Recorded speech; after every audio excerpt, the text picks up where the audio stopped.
নমস্কার YouTube channel শিখা Mukherjee's artistry part 2 Kolkata থেকে আমি শিখা মুখার্জি আজ পাঠ করে শোনাবো ডক্টর নবনীতা দেবসেনের লেখা মজার গল্প মধ্যরাতের ভয়ঙ্কর।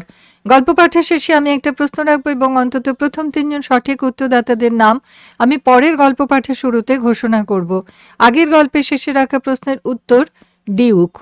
প্রথম 3 জন সঠিক উত্তরদাতারা হলেন শিলা দস্তিদার, কল্যাণী ঘোষ ও এস সেনগুপ্ত। তাহলে শুরু করছি গল্প মধ্যরাতের ভয়ঙ্কর। মা বললেন, খুকু এই জিনিস চলতে পারে না। তুমি কি না তোমার মেয়েকে খুন করবার সব ব্যবস্থা করে দিলে? কেন, 4 চাকা চালালে কি দোষ ছিল? মেয়েকে তো লাইসেন্স করিয়ে দিয়েছি সেই কবেই। সে কিছুতেই 4 চাকা ছোঁবে না, তো আমি কি করতে পারি? আর মোপেড কি আমি কিনে দিয়েছি? 21 হয়েছে, অ্যাকাউন্ট থেকে নিজেই টাকা তুলে কিনে ফেলেছে। বলেছে চাকরি করে শোধ করে দেবে একদিন না একদিন। আরে আমারই কি ইচ্ছা মেয়ে খুন করি? মার ধারণা আমি যেমন মার সব কথা শুনে চলি, আমার মেয়েও বুঝি তার মায়ের কথায় তেমনই ওঠে বসে। আরে জামানা বদল গয়া, এখন আমি যে দুজনের কথাতেই উঠে বসি, একবার আমার মায়ের কথায় আরেকবার আমার মেয়ের কথায়। মা তা বুঝেও বুঝতে চান না। আসলে আমার বড় মেয়েটি প্রবল ব্যক্তিত্বশালিনী, তাকে বকুনে দিতে আমার প্রবলা গর্ভধারিণীও সাহস পান না, তাই ঝিকে বুকে নাতনিকে শিক্ষা দেবার চেষ্টা। ওদিকে ব্যক্তিত্ব ব্যাপারটিতে আমার বেশ কিছুটা ঘাটতি আছে, কাকচিলেও ঠুকরে যায় সুযোগ পেলে। মা জননী, কন্যাকুমারী এদের তো কথাই নেই। কি বলে এই ডেঞ্জারাস রিস্ক তুমি নিলে? রাস্তাঘাটে গাড়ির ছড়াছড়ি, লাইসেন্স সব নামে মাত্র, ঘুষ খাইয়ে বের করা। কেউই আর জানে না গাড়ি চালানোর প্রকৃত আইন কানুন। যার যেমন খুশি চালাচ্ছে, তারই মধ্যে এই কচি মেয়েটাকে তুমি একা ছেড়ে দিলে গাড়ি ঘোড়ার এই অরণ্যের মধ্যে। অরণ্যে তবুও আইন কানুন আছে, বন্য পশু কিছু কিছু নিয়ম মানে, কলকাতার গাড়ি ঘোড়া কোনো নিয়মই মানে না। সাইকেল যে কিছুতেই কিনে দিইনি তোমায় ছেলেবেলায়, সে শুধু এই জন্যে, আর তুমি কিনা আমার অমতে। মার বকুনে চলতেই থাকে, আমি রীতিমতো গাঢ় অভিমান বোধ করি। এ কি অন্যায় বলো দেখি? আমি যা করিনি, যে ঘটনার দায় কোনো মতেই আমার নয়, তার জন্যেও আমাকেই মা বকবেন? উল্টো দিকে মন ধাইতে শুরু। অতএব এমন কি আর ডেঞ্জারাস মা? কত ছেলে মেয়েই তো মোপেড চালাচ্ছে, স্কুটার, সাইকেল, মোপেড, এসব কি লোকে চালাচ্ছে না? আমি তো ভাবছি পেট্রোলের যা দাম বাড়ছে দিনকে দিন, এবার থেকে ওর মোপেডটা করেই কলেজে যাব। মাত্র একজন লোকের জন্য গাড়িটা চালানো বেশি বেশি এক্সপেন্সিভ হয়ে যাচ্ছে। মার মুখে অভাবনীয় এক স্বর্গীয় আহ্লাদের বিচ্ছুরণ ঘটে। তুমি তুমি চালাবে মোপেড? না, তুমি চালালে ভালোই চালাবে। রাস্তাঘাটে গাড়ি চালানো তোমার অভ্যেস আছে, সেই ভালো। মেয়েকে বরং গাড়িটা দাও, তুমিই মোপেড নাও। মেয়েটা ছেলে মানুষ, গাড়ি বড় সড়ো জিনিস, 4 দেওয়ালে ঘেরা থাকবে, সাবধান থাকবে। মোপেড বড্ডই খোলামেলা, কোনো আগল বাঁধন নেই, ধাক্কা একবার লাগলো তো গেল। অর্থাৎ আমি গেলে মার আপত্তি নেই, তত নাতনি না গেলেই হলো। গাড়ি বেশ বন্ধ দুর্গের মতো, আর মোপেড যেন অশ্বারোহী, অরক্ষিত। মা মা চালাবেন মোপেড? হ্যাঁ, আর তুমি চালাবে মার গাড়িটা। দিম্মার সান্ত্বনা মোটেই পছন্দ হলো না মেয়ের। না, আমার গাড়ি চালাতে ভালো লাগে না দিম্মা, গাড়ি আমার চাই না। তবে মা যদি চান মাঝে মধ্যে আমার মোপেডটা ওকে ধার দিতে, আমার আপত্তি নেই, প্রোভাইডেড উনি ওটা নিয়ে কলেজে না যান। কেন কলেজে যাব না? কেন, কলেজেই তো যাব, পেট্রোল খরচা কমানোর জন্যে। আচ্ছা দিম্মা, কি যে বলো না তুমি। নাতনি হেসেই আকুল। এখান থেকে যাদবপুর কতটা পেট্রোল লাগে, আর এখান থেকে সেই সেন্ট্রাল অ্যাভিনিউ কতটা? আমাকে যে গাড়ি নিতে বলছিলে, তার পেট্রোল খরচটা কি ভেবেছিলে? দিম্মা তাতেও অপ্রতিহত। তুমি তাহলে মিনি বাসে যাবে আর মা মোপেডে, আর যখন সবাই মিলে বেরোবে তখন গাড়িও বেরোবে।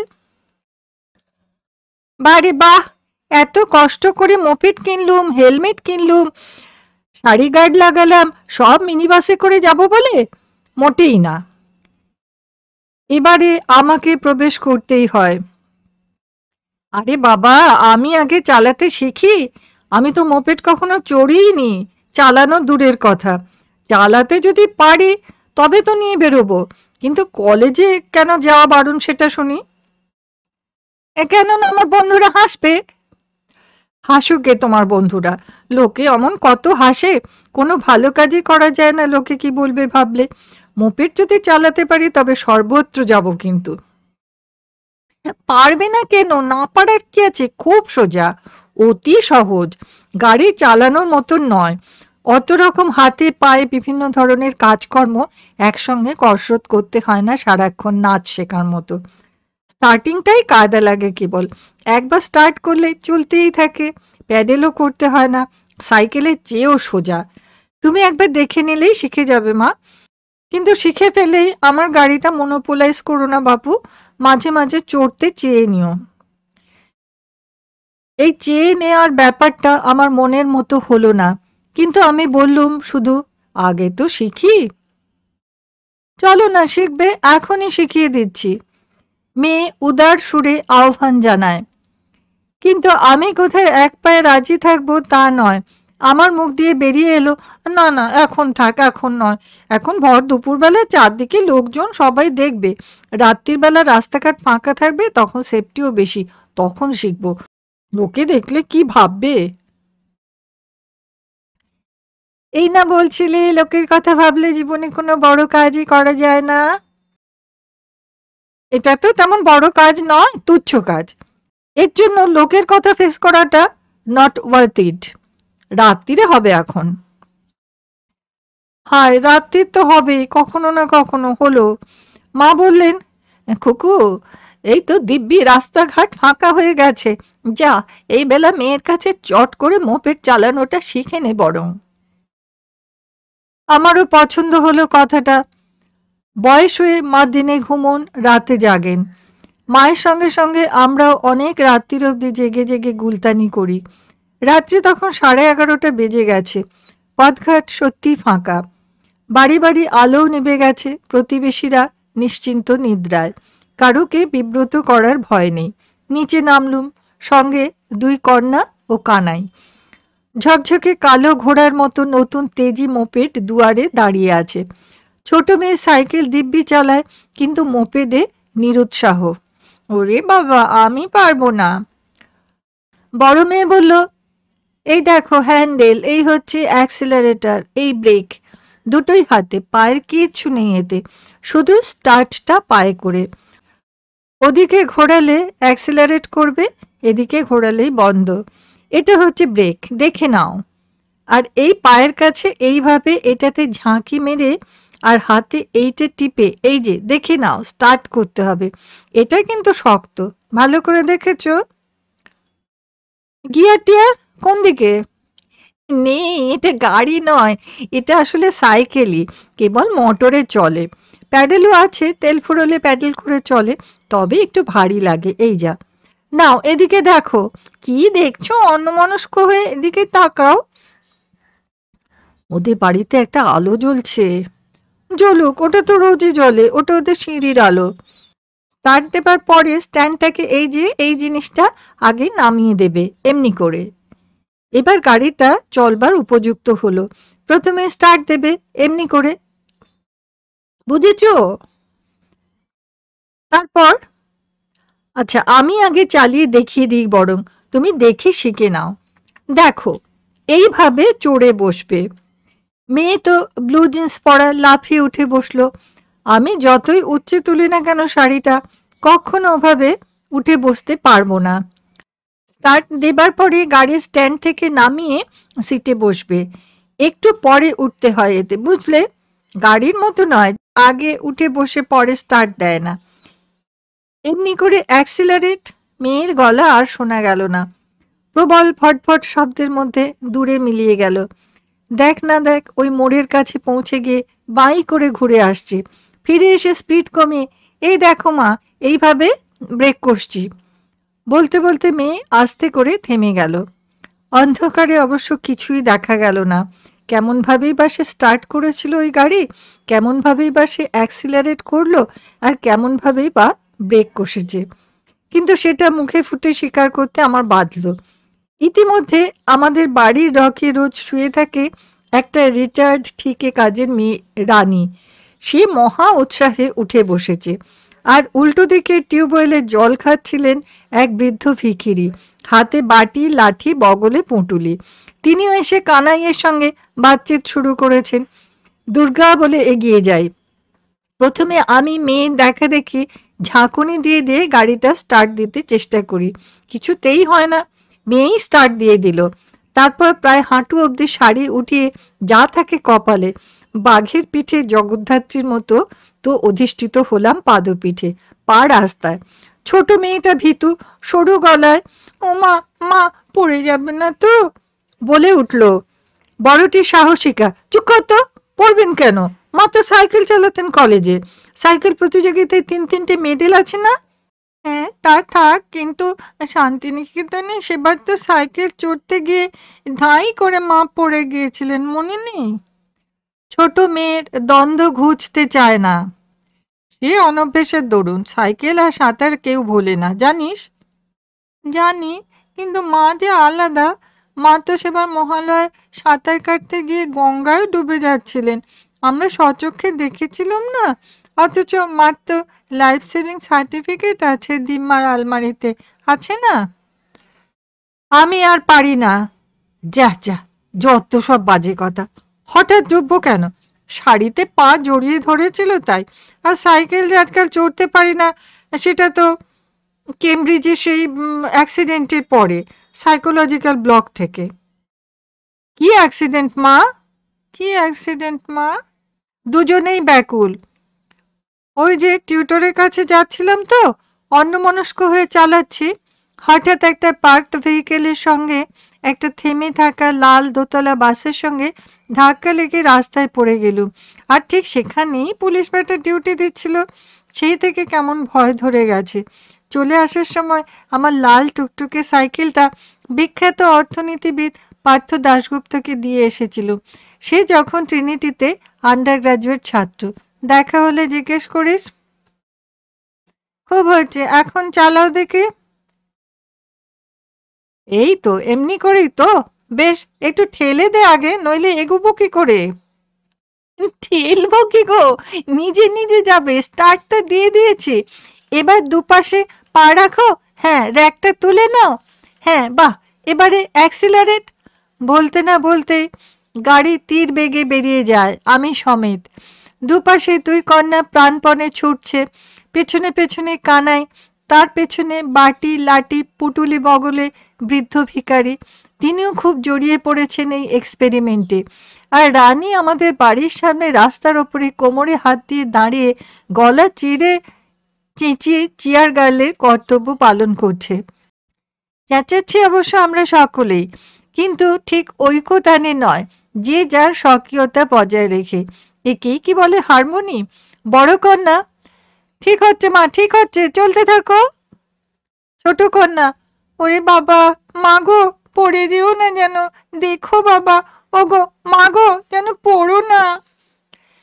কানাই, দিদি দিদি, অত জোরে নয়, আস্তে করুন আস্তে করুন।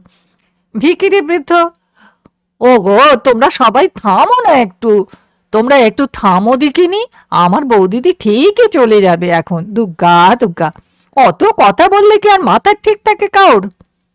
রানী, ও মা গো, কি হবে গো, কি কাণ্ড গো, বাড়ির গিন্নি যে মপেটও চালাচ্ছে গো। মোপেড, ভটর ভটর ভ্যাট ভ্যাট ভ্যাট ভ্যাট। আমি মনে মনে ইষ্টমন্ত্র, আর মুখে ওরে ওরে নাপবো যে রে, ওরে নাপবো, ওরে থামবো কি করে, ওরে এটা যে থামছে না রে। ছুটতে ছুটতে মোপেড শিক্ষিকা দ্রুত ইনস্ট্রাকশন দিতে থাকেন। স্পিড কমিয়ে দাও, স্পিড কমিয়ে দাও, পা মাটিতে ঠেকিয়ে দাও, মাটিতে পা ঠেকিয়ে। ছুটতে ছুটতে কাঁদো কাঁদো ছোট মেয়ে, পা মাটিতে, পা মাটিতে, ও মা গো, পা মাটিতে মা। ছুটতে ছুটতে কানাই, দিদি দাঁড়ে পড়ুন, পা মাটিতে নামিয়ে ফেলুন, দাঁড়ে পড়ুন, নামিয়ে দেন পাটা। ছোটন্ত ভিখিরি, হ্যাঁ বৌদিদি আপনিই নেমে পড়বে, তোমরা আর ওকে ঘাবড়ে দিওনি, বৌদিদি আপনিই লেবে যাবে খনি, তোমরা চেঁচানি থামালেই উনি লেবে পড়বে। উচ্চকিত রানী, আরে ওদিকে যেওনি গো দিদিমণি, ঢের হয়েছে, ওদিক মানে আর যেওনি, ওদিকে গরু গুটিয়ে দেবে, ওদিকে গরু। আর যেওনি, যেহেতু পড়েইছি একেবারে খাটালের সামনে। ফুটপাতের ওপরে গোল হয়ে বসে নিরীহ বিহারি গয়লারা ঢোলক বাজিয়ে গলা ছেড়ে ভোজপুরি রামাহ গাইছিল। রই রই পাতিয়া লিখবা রজমতিয়া, আর রে রই রই। তারা প্রাণের আনন্দে আর ঢোলের শব্দে আমার প্রাণঘাতী ভ্যাট ভ্যাট শুনতে পায়নি। সহসা উদ্ধৃত হয়ে তাদের জলসা থেকে ইঞ্চিখানেক দূরে ঠাস করে গাড়িটাকে ফেলে দিয়েই সার্কাসের কায়দায় 3.5 হাত লম্ফ দিয়ে ওদের উল্টো দিকে নেমে পড়লুম। সেও চমৎকার স্পেস সেন্সের প্রমাণ দিয়ে, গোবর গাদা থেকে 0.5 মিলিমিটার তফাতে। গাড়ি পাপাত, গয়লারা অনাহত, আমিও অনাহত, সবাই ঠিকঠাক।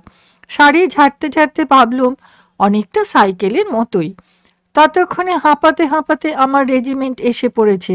বীর গর্বে বলি, বেশ সোজা, ঠিকই বলেছিলি, অনেকটা সাইকেলের মতোই। বড় মেয়ে সস্নেহে, দেখলে তো, এই তো বেশ চড়তে পেরে গেলে, গুড। বৃদ্ধ ফিকিরি, কিন্তু বৌদিদি অত ডাইনে বায়ে প্যাঁচ কষছিলেন কেন? সিধি যেতে পারেন না কো, সিধি যাওয়াই তো ভালো।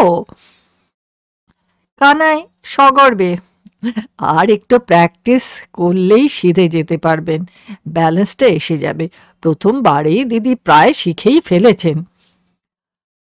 ছোট মেয়ে সভয়ে, থাক আর শিখে কাজ নেই, এই পর্যন্তই থাক।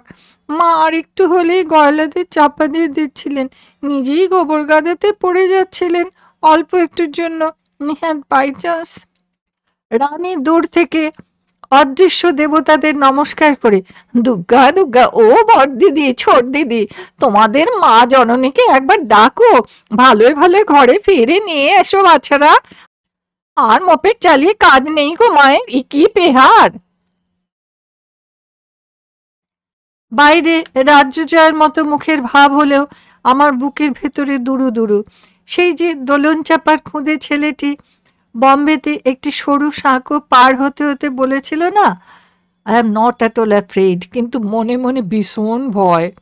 ঠিক সেই অবস্থা।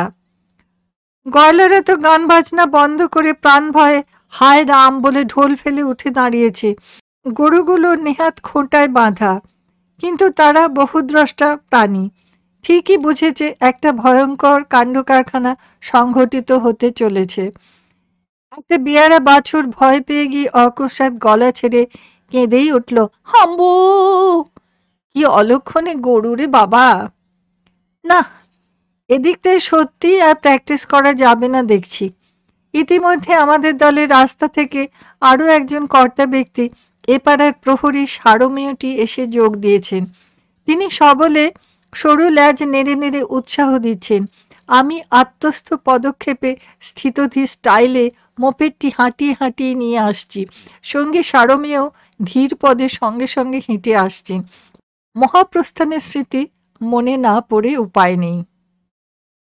সে যাই হোক, এদিকটায় আর নয়, এবার বরং পূর্ব দিকে মাননীয় জ্যোতিবাবুর বাড়ির দিকটায় যাই। ওখানটায় খাটাল নেই, গয়লা নেই, গোবর নেই, গরু নেই, বাছুর নেই, শুধু ঘুমন্ত পুলিশ আছে কিছু, কেননা ওখানে জ্যোতিবাবুও নেই। যেমনই ভাবনা তেমনই কাজ। আমাদের বাড়িটা যেহেতু 3 মাথার মোড়ে, তাই সম্ভাবনা বহুমুখী। পশ্চিমে আর নয়, এবার পূব দক্ষিণে। ও মোড়ে পৌঁছেই হুশ, সামনে টানা ফাঁকা রাস্তা, চালাও পানসি বেলঘড়িয়া। স্টিয়ারিং হ্যান্ডেল এবার ডাইনে বায়ে নয়, নাকে সিধে, একেবারেই পারফেকশনে পৌঁছে যাব। চমৎকার রাস্তা, একদম ফাঁকা। কিন্তু এ কি হলো হঠাৎ? বাপরে, মরে গেলুম মরে গেলুম। ছ্যাঁক করে পায়ের ডিমে একটা গরম আগুনের ছ্যাঁকাকে যেন লাগিয়ে দিলে। অমনি আপনি হাত কেঁপে উঠে অ্যাক্সিলারেটর ঘুরিয়ে ফেলেছি ছ্যাঁকার চোটে। সঙ্গে সঙ্গে স্বয়ংক্রিয় রোবটের স্টাইলে লাফিয়ে উঠে জ্যামুক্ত তীরের মতো নাকের সোজা ছুটল আমার সপ্ত ঘোড়ার বাহন, একেবারে পুষ্পক রথের মতো। মাটিতে না আকাশপথে তাও ঠিক বুঝতে পারছি না। কানে এলো পরিত্রাহী চিৎকার, সবার উপরে আমারই গলা, আমি আমি নামবো, ওরে আমি নামবো। ছুটন্ত বড় কন্যা, ব্রেক ব্রেক, সঙ্গে সঙ্গে অ্যাক্সিলারেটর উল্টো দিকে ঘোরাও, ব্রেক ব্রেক। ছুটন্ত ছোট কন্যা, ও মা গো, নেমে পড়ো মা, ব্রেক দিয়ে দাও মা, মা মা গো, ও মা। ছুটন্ত কানাই, ব্রেক ডান হাতে, দিদি ব্রেকটা ডান হাতে, দিদি ব্রেক ডান হাতে। ছুটন্ত ভিখারি, আরে মুখ পোড়া, তুই থাম না রে, বৌদিদি ঠিকঠাক ব্রেক মারবে, তোরা থামলেই ব্রেক মারবে, তোদেরকে চেঁচাতে হবে না বেটারা। বাড়ির সামনে দণ্ডায়মান রানী, হায় হায় হায় হয়ে গেল, এইবার ঠিক সর্বনাশ হবে গো, হে মা দুর্গা, হে মা দুর্গতি নাসিনী, রক্ষে করো মা। ছুটন্ত কুকুর, ঘৌ ঘৌ ঘৌ, ভৌ ভৌ, চৌ চৌ চৌ চৌ। উড়ন্ত আমি, ওরে এই যে থামছে না রে, ওরে এই যে থামছেই না। ছোট কন্যা, হে ভগবান। ভগবান শুনতে পেলেন। কবি যতীন্দ্রমোহন বাগচির বাড়ি ইলাবাস আর শিল্পী সুনীল মাধব সেনের বাড়ির মাঝ বরাবর ভগবান প্রচুর বালি ঢেলে রেখেছিলেন, যেন আমারই প্রতীক্ষায়। পাখির মতো উড়ে গিয়ে আমার মোপেড সেই ঐশ্বরিক বালুকা বেলায় সজোরে ঢুকে পড়ল। মোপেড শুদ্ধ আমি বালির মধ্যে নিঃশব্দে পড়ে গেলুম। চমৎকার চাঁদিনী রাত, বালিতে শুয়ে শুয়ে মাথার ওপর চেয়ে দেখলুম চাঁদের মুখখানা হাসি হাসি, নক্ষত্রের শয়ে শয়ে চোখ টিপুনি। কি গো, কেমন হলো, কেমন লাগলো? বেশ ভাই। ততক্ষণে পাড়ার সবগুলো বারান্দাতেই আলো জ্বলছে, একটা অডিয়েন্স তৈরি হয়ে গেছে। প্রতিবেশীরা সবাই বাইরে, শুধু পুলিশরা ভেতরে। সার্কাস দেখার উত্তেজনা বাতাসে খেলে বেড়াচ্ছে। প্রত্যেকেই উত্তপ্ত, প্রত্যেকেই বিজড়িত, প্রত্যেকেরই একটা পয়েন্ট অফ ভিউ আছে। দীপঙ্করটা থাকলে একটা ওপিনিয়ন পোল নিয়ে নিত, ভাগ্যে সে বেটা অনুপস্থিত। পড়শিরা সকলে যার যতটুকু সাধ্য উদ্দীপনা যোগাচ্ছেন। সেই যখন একটি ছেলে ওই কেয়াতলার মোড়ে 7 দিন টানা সাইকেল চালাবে বলে ঘোষণা করে 3 দিন একটানা সাইকেল চালিয়েছিল, ঠিক তেমনই টেন্স আবহাওয়া তৈরি হয়েছে। উত্তেজনায় উল্টো সিগারেট ধরিয়ে সামনের বাড়ির দাদা বলছেন, পিকো, তোর মাকে 4 চাকাতেই মানায় ভালো। নাইটের ওপর হাউস কোট চড়িয়ে বৌদি বলছেন, টুম্পা, মোপেডটা মাকে ধরতেই দিস না। বালি ঝাড়তে ঝাড়তে উঠে দাঁড়াই। চতুর্দিকে সহানুভূতি চাঁদের আলোর মতো বয়ে যেতে থাকে। কি খুকু ভাই, লেগেছে নাকি? একটু একটু না পড়লে হয়? জলে না নামিলে কেহ শেখে না সাঁতার, সাইকেল শেখে না কেউ না খেয়ে আছাড়। ঘাবড়াস না রে খুকু, আর কটা দিন প্র্যাকটিস করলেই তুই ঠিক তোর মেয়ের মতো চালাতে পারবি। ও কিছু না, লেগেছে ভাবলেই লাগবে, মনে কর পড়িসনি। কুকুরূপী মহাত্মা বললেন, নারদ নারদ, লাগ লাগ, দূর দূর, ভাগ ভাগ, ভৌ ভৌ, যাও যাও, ঘরের মেয়ে ঘরে আও। লাঠি বাটি পুঁটুলি সামলে সমানেই কানাইয়ের সঙ্গে পাল্লা দিয়ে দৌড়েছেন বৃদ্ধ ভিখিরি। আমার এই পাবলিক রথস্খলনে তিনি যার পর নাই বিমর্ষ। আমার মোপেড প্রশিক্ষণের যৌথ পরিশ্রম তো কম ক্লান্তিকর ছিল না।